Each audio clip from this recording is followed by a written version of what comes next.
It's wonderful. And so, now this is the part where I invite everybody, not everybody, but people who are going to speak, you know, uh, for everybody else that is here, people who had of all walks of my life, people from um, my childhood, and people who were in the women's movement with me, and people who are in the writing group with me, and people who are in the improv with me, and even my latest girlfriend, who's 26. uh, so, and each one is supposed to speak for a minute or so it won't be too much long, but I think it'll really give us a feeling of all of us being Yeah, connected. And I inside. want to say hello to Eddie's friends who are here with us because he it No, was actually my mother's yahrzeit and my father's right around this time, and my brother's birthday. So, hello, Russ. Hello, Ainsley, and hello, Jeff. And I will begin. Mary, you want to call the names of Mhm. the people who, or you speak Okay, well, first, Mary. I believe I am the So, first person, so I'm going to yes. start my talk with a little share screen of a picture. This is me with my little sister. I was 4.5 and my little baby sister. And now I'll close that and you can see, hopefully see. As you heard in the movie, if you saw it, the, I was a very nasty older sister because I would tell her that she should be reading a book when she wanted to play with dolls. And that got her in a lot of trouble when she went to camp. But by the time we grew up, we became very close and we talked to one another at least once a week. And I watch out for her and she watches out for me. And we are a close family. My brother was all three of us were very different, but we were always very close and our parents were very close. And to this day, we are a very tight knit family. And I'll leave it at that and let Wendy go on now. So Wendy, it's your turn. Hi, everybody. I'm Helen's one of her oldest friends, and she is, in a sense, my soulmate. In any event, I was not expecting this, but Eddie slipped onto my chair right when you began, and he's been here ever since until this minute. He's gone now. So, the dead have their own ways, but Eddie was absolutely at the service. And he whispered to me, "Isn't it great that she didn't go on so long like the other services we've gone to?" And I said, "Absolutely. It was perfect, Helen. Your timing, your new naming. I don't know if we're supposed to call you that if we're not in Israel. I have an Israeli name that I was given as a little kid, Rachel. So we could use those if we're in Israel. That's it. Okay, my time is up. I want to say I love you um, to the depths of my soul and to the heights of our spirits. And I'm so glad you're in my life because you're really, really important to me, Helen. Is Joan Morris? Joan, please unmute yourself. Hi, hi, everybody. I had to write this out because I'm not allowed to talk for very long. So I remember this day very perfectly. 71 years ago, our family had just moved from Brooklyn to Long Island, and I held my dad's hand as we walked down our new street for the first time. And a man sitting in front of his house in a plaid lawn chair called out to my dad, "How old is your little girl?" 7.5, my dad replied. "My little girl is the same age as yours," said the man in the lawn chair. He called his daughter, but she would not come out. He called her again. Finally, a short, skinny girl with green eyes and very straight brown hair appeared.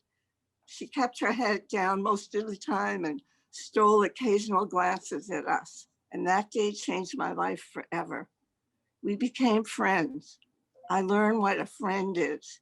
We competed in Jack's punchball, croquet, hide and seek, Monopoly, and sorry.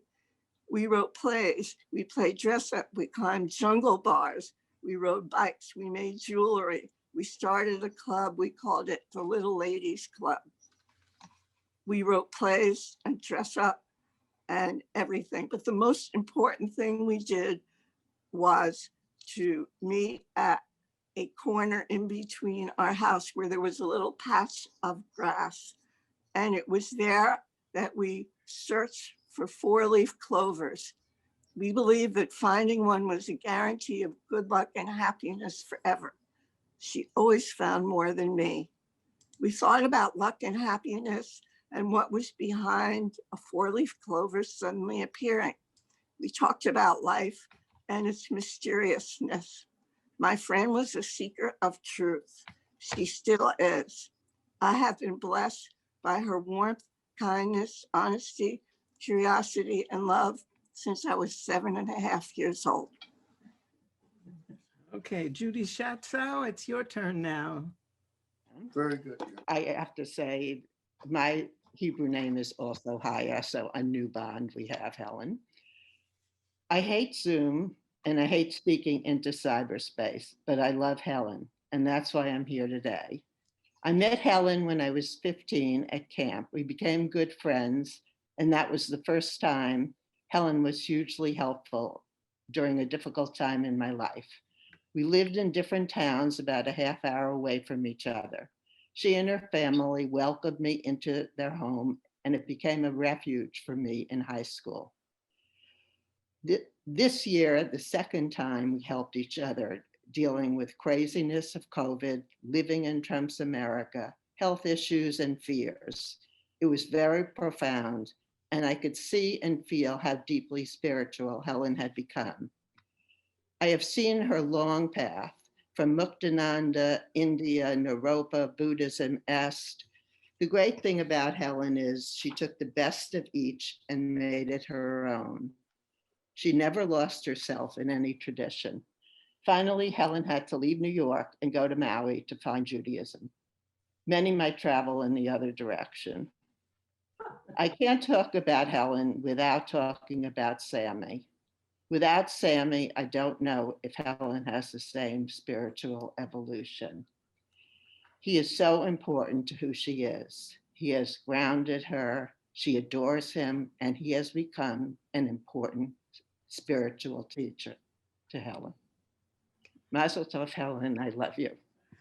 Pat Cervelli. Pat? So I'm one of Helen's newer friends. We met when we were 25 and both in women's liberation. And at that point, my life opened up to adventure. Helen is an adventurer. And that was a time for everything new, 1968. We had so much fun. We laughed so much. Everything was funny. And Helen was and is the funniest person I know. And I think part of that is because she's so honest. We had many adventures together, a lot of time in Mexico, hitchhiking around in Guatemala and Jamaica, California, New York. We just had fun, lots of fun. But besides being fun, as she is with all her friends, she's been a big help in my life. She has always been there to listen and support me and to tell me the truth. And probably the only person I can really hear it from, because I trust her. I know I wouldn't still be married. I'm going to cry. I wouldn't still be married 40 years later if it wasn't for Helen. Helen, the Catholic godmother of my daughter, Bridget. I love you, my best friend forever. My daughter, Rebecca. Hi, Aunt Helen. You did an amazing job chanting today. You may not always be in tune, but you chant with your whole heart. And you're in tune with the world, and you give your whole heart to the world and to the people around you. Helen sees things beyond the surface. She sees individuals on a deeper level and all living things, and she sees the connections between them. Growing up, when other relatives saw me as just the youngest of the 3 children, my Aunt Helen saw me for me as a unique individual, and I always felt a very strong bond with her. Here was someone who was so worldly experienced and so unique from anyone I had ever met, someone who taught me about the world and gave me insight into social and romantic relationships. And more than that, she was and continues to be someone who listens first, someone who gives me perspective, someone who I can always trust, and someone I feel comfortable and even encouraged to confide in. And in becoming Baal Tshuva, Helen is coming full circle, completing her internal journey in her return to Judaism. This milestone represents, if not a coming of age as an adult woman now, at least if not that, a coming of wisdom and understanding and of meaning in her life. She has given so much of herself, her whole heart, to all of those around her. And to me, thank you. Today, each of us listening and bearing witness to this milestone, we are, we are giving back to Helen, replenishing her with our love and support. Our niece, Eliza Quitzler Orange. Hello, Mazel Tov, Shalom. I was going to start off with some jokes because normally when you're having your bat mitzvah, you're right on the cusp of puberty. And I was kind of joking with Helen when she told me she was nervous about this whole Zoom and having her ceremony, that she was a little nervous. And I said, can't be as bad as going through puberty though, which I thought was, but I'm so proud of you, and you are a person that I think connects with everybody, but I'm just so blessed to have you as my family, and I love you, and you are truly inspirational in the way that you continuously just evolve, and I really respect that, and I love you so much. And that's it. I don't know what happened to Mary. Next speaker is Jasmine Boswell. Hi, Helen and everyone. When I first moved to Maui in 2006, I was going to start a business, and someone told me, "Oh, if you're going to start a business, you have to advertise on Haiku Helen." So she was a legend when I first met her. And after that, she really was the one who not only launched, but sustained my business then. And she's still doing it today. That's the way I first got to know her. Beyond that, I went to a breakfast meeting and music came on and I stood up to dance, and so did Helen. And then I found out that's who Haiku Helen was. And so then we met, and we were also in a women's group together. And then mostly I've known Helen though through my writing classes, because she started taking the classes, so she became my student. And that was probably in 2007, 2008. And this is 2021, and she's still writing. And she is one of the most creative and just a creative being. She thinks she can't write, or she thought she couldn't write. Now she finally knows she can. And, you know, I always think of as Helen as one of my deepest friends. And as everybody has said, we all love Helen because of her big heart. And Helen, I love you, and so glad we've had this opportunity to get to know each other and continue knowing each other, even though I'm not on Maui anymore. Many blessings. Next is Mila Valvada. Yes, here I am. My dearest Hashem Helen, it's coming into my orbit through Jasmine's Zoom writing class. You have totally enthralled, enlightened, and enlivened me. You are like a star come to Earth from a distant, deeper, more erudite universe. A true soul sister, and I think an ancient one. You take me and those around you on this journey of discovery into the core of Judaic studies and language. As if with a magic wand, every phrase or simple word you touch in the Torah bursts forth with a fountain of insights and mystic implications. As a Goy, who knew Hebrew would be so thrilling and sexy, really? Your quest for meaning and universal truths is magnetizing. It compels us to dive deep with you into the cosmic ocean to find the pearls of wisdom eager to reveal themselves. You never leave us unfulfilled, yet always wanting more. Your charisma is contagious. It nurtures and delights us. Thank you so much, and thank you for considering us friends, and a true friend is one who is a witness to your life.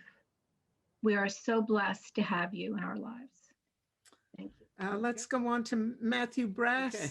Can you hear me okay? Mm-hmm. It is wonderful to cry so much in gratitude for Helen.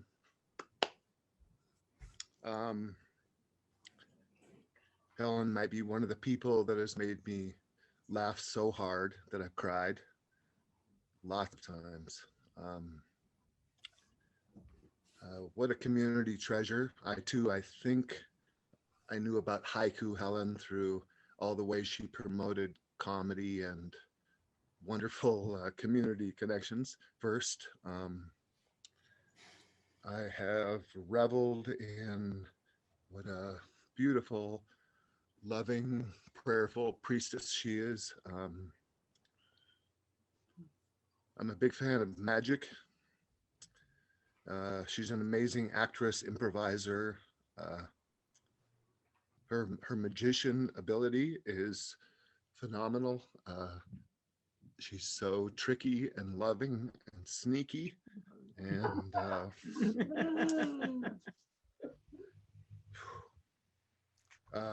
I Am That I Am is way more fun with Haya. Thank you. Okay, next is Sherry McInerney. I'm here. That was just so sweet and beautiful. It's McNerthney, actually. It's Sherry Sorry. That's okay.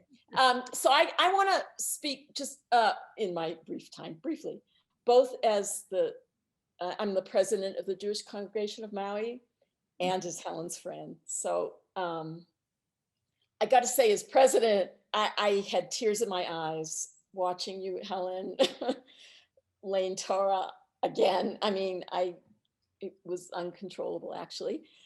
Because why? I mean, aside from the fact that Helen Chaya is just such an awesome human being, but this is the reason for being for the Jewish Congregation of Maui. You know, our whole reason for being is so everyone can, to be the biggest possible tent for connecting to the Jewish people on Maui. You know, it's just a few, just before the parsha, the section that Helen read is the story.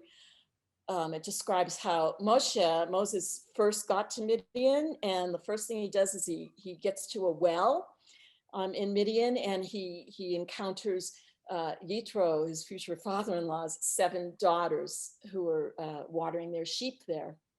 And it tells the story about how these shepherds, these male shepherds, come and chase away these 7 daughters so that they could water their sheep instead.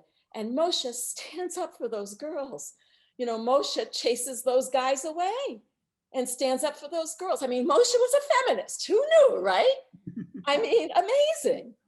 And I mean, I had forgotten this story, and I just read it again this morning. I said, how perfect, how totally perfect. Moshe, you know, chased those daughters away. He stood up for those girls. He stood up for their equal access to that water. So Chazal, our sages, the sages of Israel, make an analogy between Torah and water. And that's what our whole reason for being is about. It's about equal access for every Jew, for every person connected to Am Yisrael, the Jewish people, equal access to the water, to that water of Torah, to their heart's content, you know, however it creates meaning for them.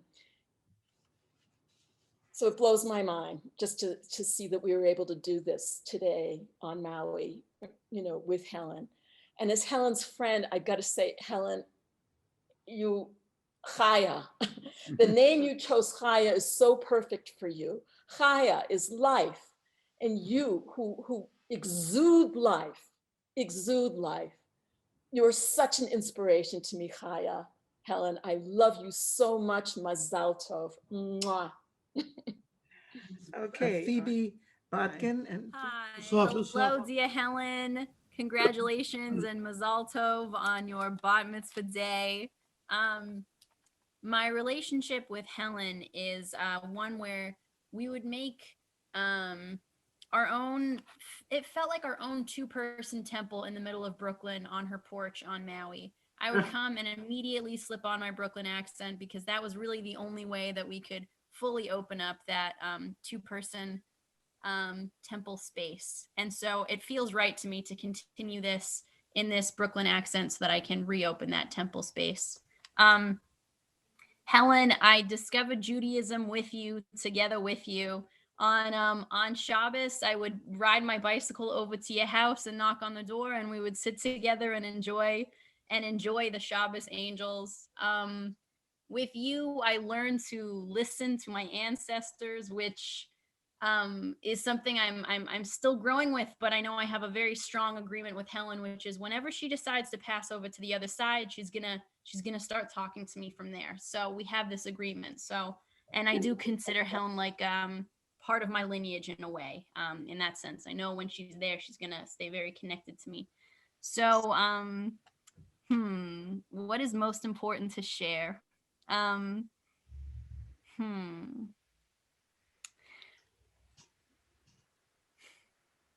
I'll break my Brooklyn accent for a moment to share that I think most special experience with Helen was celebrating Sukkot together.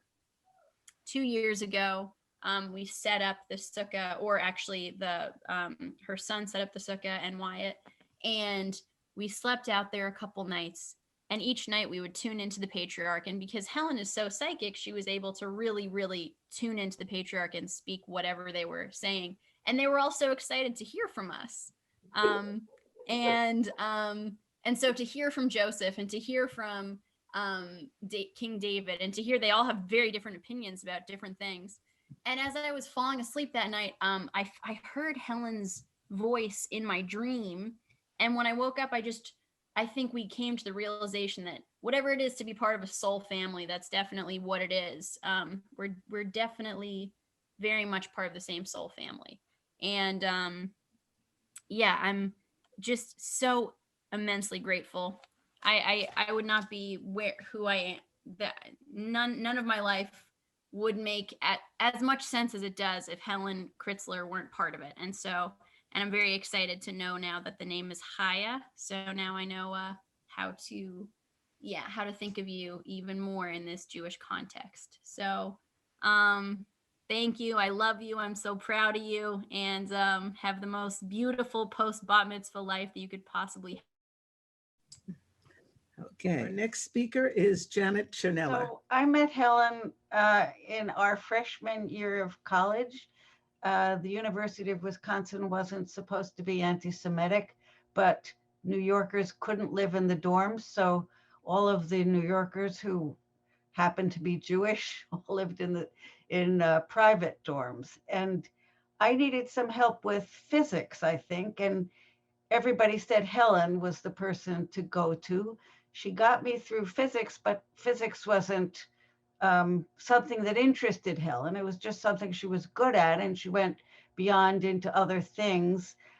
But from that moment on, I feel like Helen and I discovered things together. I feel like we walked through life discovering, we walked to Mexico, we walked to Israel, we worked in the Expo, the World Fair in Flushing Meadows. And it was there, I think that Helen may have seen for the first time computers, but everything, including computers, including physics, just about everything Helen saw through to a deeper level. And that's where the discovery is and was and continues to be with Helen. And so I think it's very fitting that she read about Moses today, since in many ways, Helen is the person that is continually leading us through to something greater, to some other connection, to something beyond and below the pettiness of our daily lives. So I love you, Helen, and I hope we continue this marvelous adventure.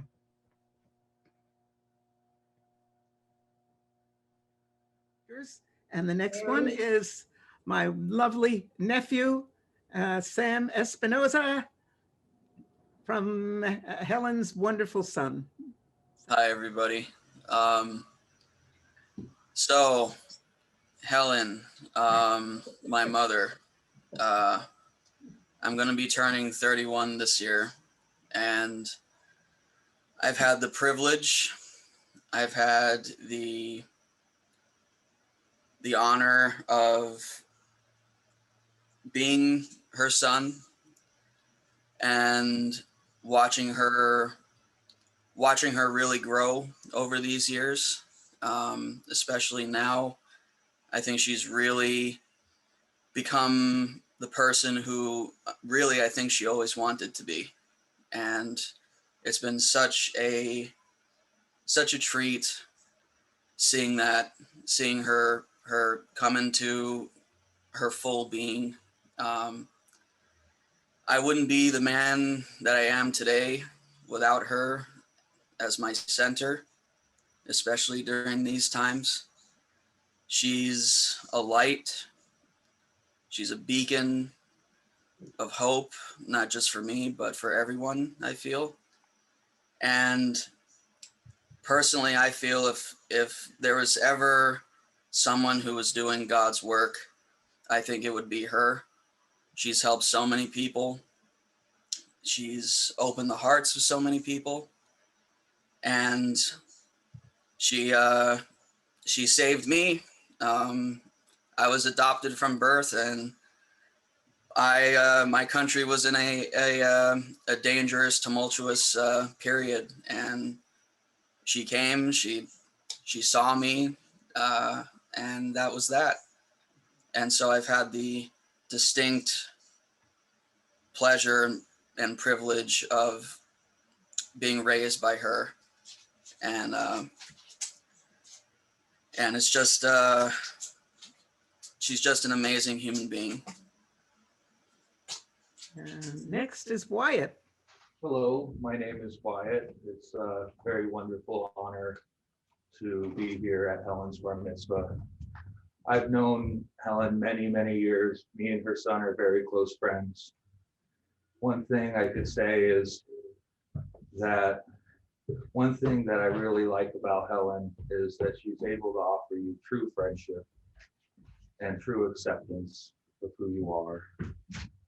You know, I have known about Judaism since a child. My aunt is Jewish, but when I started practicing the Sabbath with Helen, it started making me more and more interested to learn about Judaism.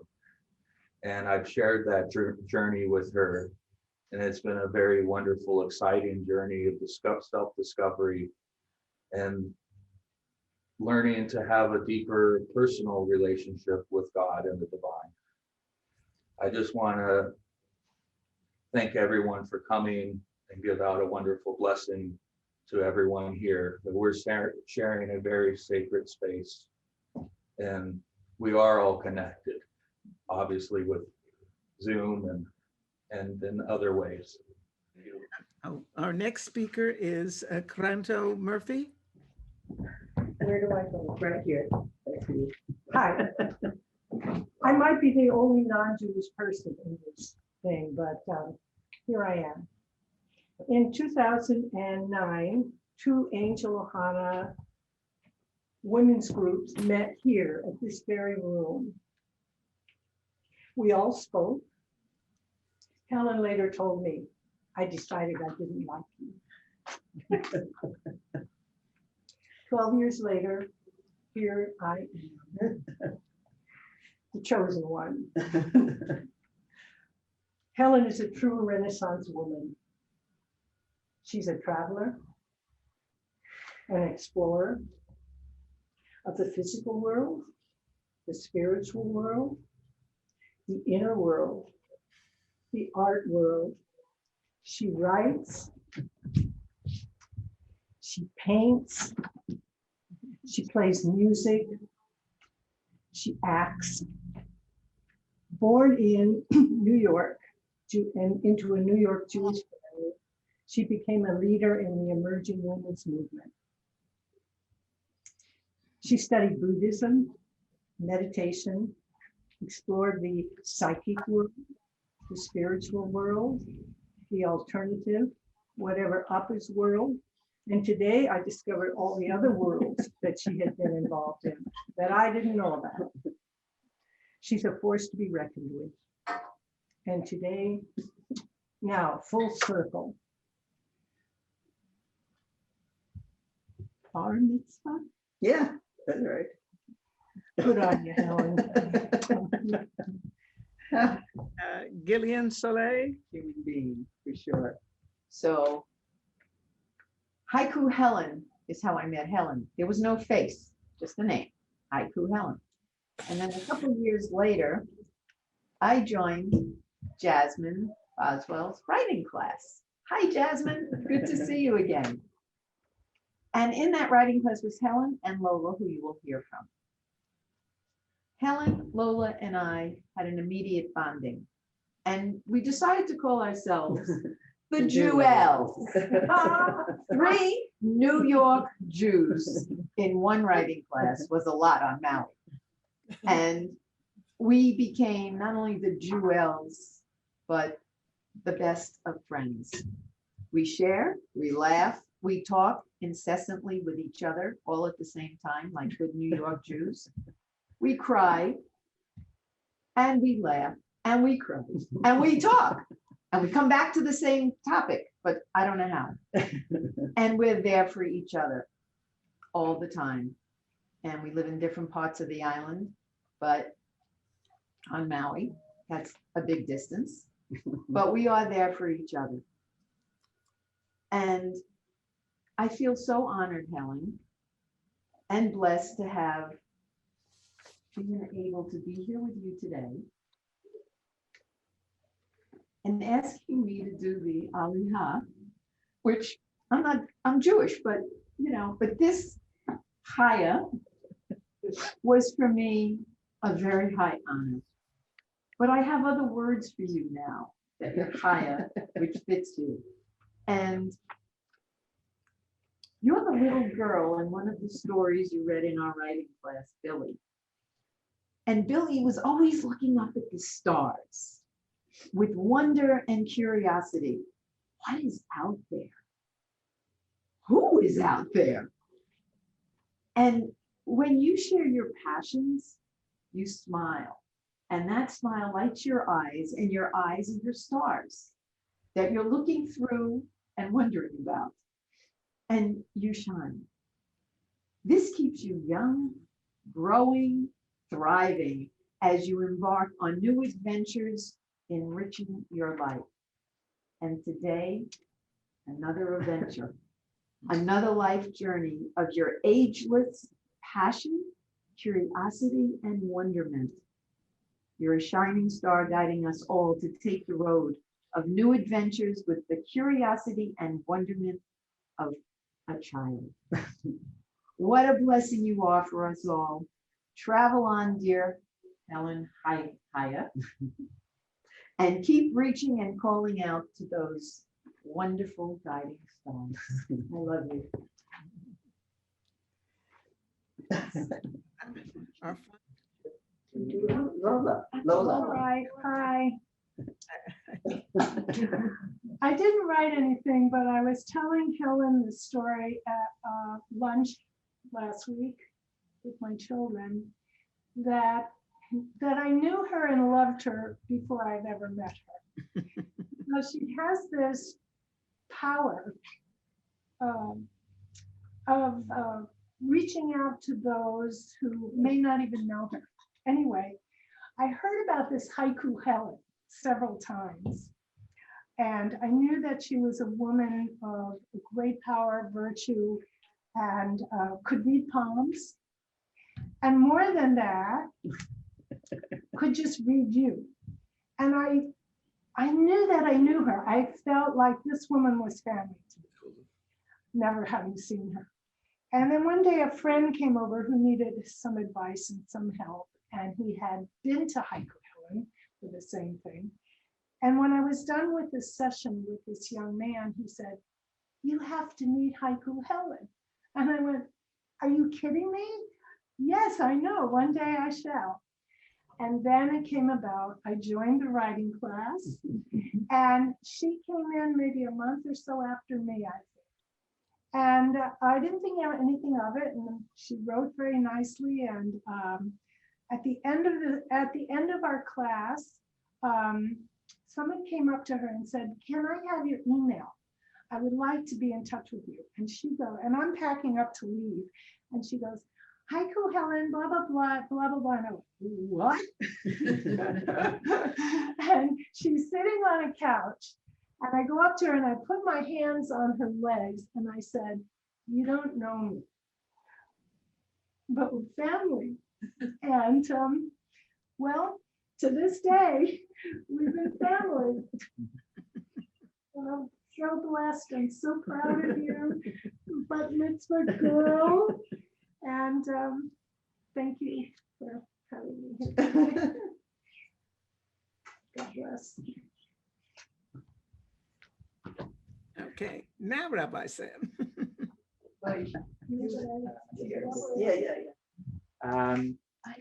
I first met Helen as an improv partner, as someone who was able to put on this really strange European accent, Eastern European accent, and play partisans, gangsters, sometimes princesses, sometimes astronauts. We went on a lot of very interesting journeys together. And then only at a later stage, I started to realize that Helen was also fascinated and interested in the Torah, in Jewish tradition, in our heritage. And I had this role of teaching classes. And I became, in some way, Helen's teacher. And it was an honor to be Helen's teacher, because everyone who's a teacher learns more than anything from their students. And Helen has become my teacher. And what I've learned from Helen is something about what the Torah is. And the Torah is, first of all, a song. It's a song that reverberates through us each day. It's a song that we sing as part of our existence, as part of our life. One of the stories in the Mishnah talks about someone who is walking along a path and who sees a tree. And this is so marveled by the beauty of the tree that they start praising the tree and the beauty of its leaves and the beauty of its trunk and the beauty of its branches and the shade that it provides. The Mishnah says, if that is a break from the person's song, then the person hasn't understood what the song is for their soul. But if the person is able to make that tree part of their Torah, part of their song, then that changes the entire world. And what Helen has showed me is something about how an entire life, how so many different experiences and so many backgrounds and so many worlds that she's been in are all woven into a reverberating song that walks with her at each moment, a song that draws other people in, a song that lends power to her words, to her smiles, to her hugs, and to her interactions with everybody that she meets. When I came to study a little bit of Helen's reading with her for this preparation, I took a photograph of her this week. And the photograph was of her wearing this beautiful tallit that was handmade for her by Sherry McMurphy. And I saw Helen in a way that I had never really seen her before. I saw her as a rabbi, as a teacher. I saw her as a leader of our community, as a leader in the sense that many of us want to think about how in this time, in this crazy 21st century, we learn something from the people that came before us. And we have an identity that places our 2 feet on the ground. We have an identity that's woven from so many generations that have their traces in our bodies, their traces in our cells. How all this wisdom that comes from the earth somehow plays itself out in our own lives. And we can walk time-worn paths and sing songs that have been sung 100 and thousands of times before and have them give us echoes within. And I saw Helen shining with this type of light and being this type of rabbi and being a teacher that she is. And I understood something about all this tradition that I've come from. And I've learned something from someone who was once my student. So I wish you mazel tov on this day. So Laura, let's see you now. Can you hear me now? Yes. Okay. Yes. I just wanted to say a couple of words about Helen as well.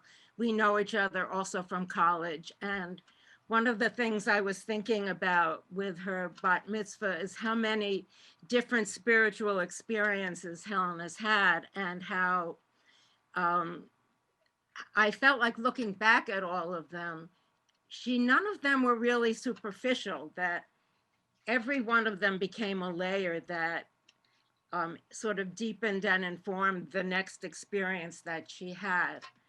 And I just sometimes look at her and see all these different layers of experience. And I really appreciate that through all of them, she maintained a sense of being political and politically active. And some of our best conversations have been around politics, actually. And that's something that's important to me. And I love that, that it's still important to Helen too. And I think all her spiritual experiences have deepened all the different levels that she experiences. So that's what I wanted to say. This song is L'cha Dodi, which I think a lot of you will know. I'm playing a djembek, and we ask people to bring drums if you have, or just use your hands and beat on something. And yeah, so just follow along. Of course, sing. This is meant to be the community part. The reason we can't unmute so easily is that we won't be singing together, but maybe just for fun, we'll unmute at the end just to hear all the voices.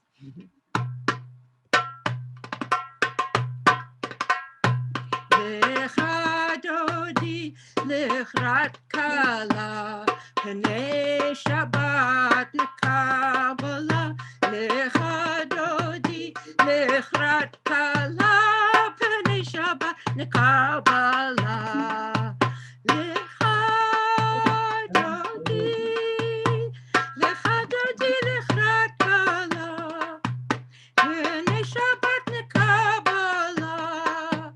L'cha dodi, l'chrat kala, pnei Shabbat nekabala. L'cha dodi, B'nei Shabbat Kabbalah, Lecha Dodi, Lechrat Kala, B'nei Shabbat Kabbalah, Lecha Dodi, Lecha Dodi, Lechrat Kala, B'nei Shabbat Kabbalah, Lecha Dodi, Lechrat Kala, B'nei Shabbat Kabbalah. Everyone has been talking about Helen's life and all of the kinds of things that she did. And I have written a song parody to Life L'chaim. And I am going to sing that now. I'm going to sing my parody, and I'm going to share the words on the screen. So let me go to here. To Helen, our bat mitzvah, the Torah she's reading today. She will have her aliyah, then do her parsha. Cheer for Helen, hooray, hooray for Helen. Her Hebrew's amazing today. Back in her younger days, she learned no aleph beis. With Torah, girls had no say. The 60s were a time for protest. In Wisconsin, she soon joined the SDS. Marched and fought against the war, but her efforts others would ignore. It's time for women's lib now. Man can't always boss us around. We need to stand up for equal pay and fight to have our say. Time for a brand new day. The 70s changed her feelings. With Buddhism, she found some peace. She followed the Dalai Lama, yoga and inner calm. Off to an Indian ashram. Computers came in the 80s. Tariq now called for her skills, but a wedding has made us say, computers, another day. Drink to the new bride, what thrills. We'll raise a glass and sip a drop of schnapps in honor of cute Sam, who changed her life anew. We know that when good fortune gave her such a treasure, it thrilled our whole family too. Then off she went to Maui with young Sam at 8 years in tow. Computer improv and reading palms, now Torah chanting psalms. Toast to Helen, hooray! Hooray! Mazel tov! Wonderful, Mary. That was great. Mahalo. Okay, now let's go back to Laura, and she has one more song for us. Okay. Okay. This is a nigun. Well, we're doing it as a nigun. A nigun is a wordless melody. So all you need to know how to sing is the word die, basically, D-A-I, that die. Just a syllable. It's by, but the melody is by Shlomo Carlebach. Da-dai, dai, dai, dai, dai. Da-da-dai, dai, dai, dai, dai. Da-da-dai, dai, dai. Da-da-dai, dai, dai.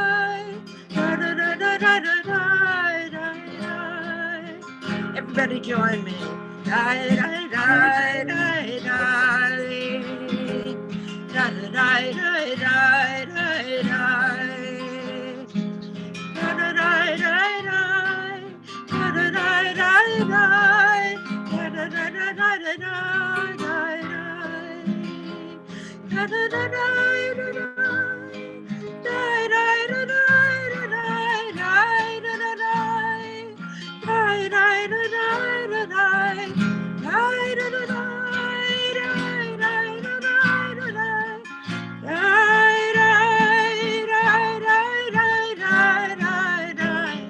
Die, die, die.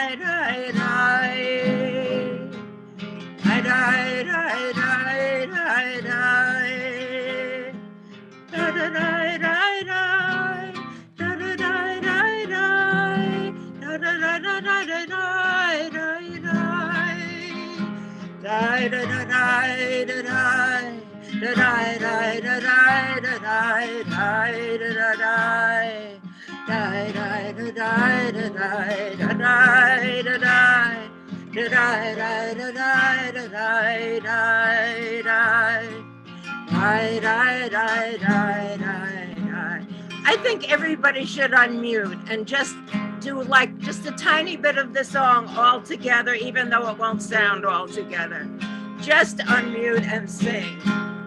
Da da da da da da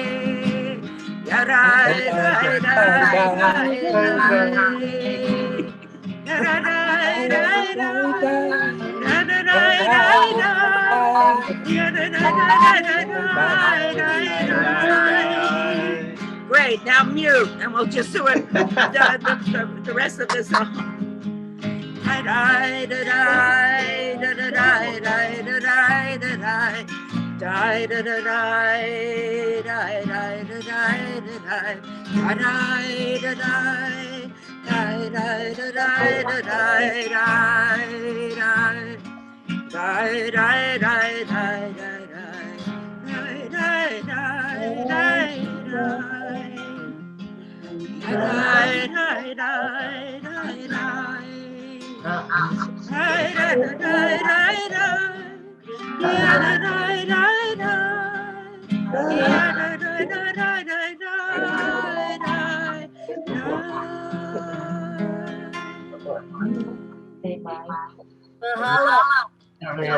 Mazel tov, Helen Chaya.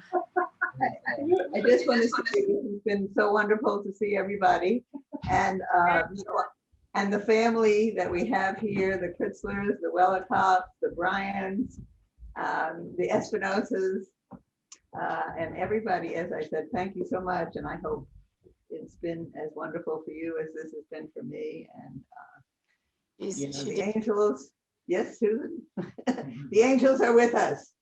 Yes. On this Sabbath that we're sharing together. Good Shabbos, everybody. Shabbos.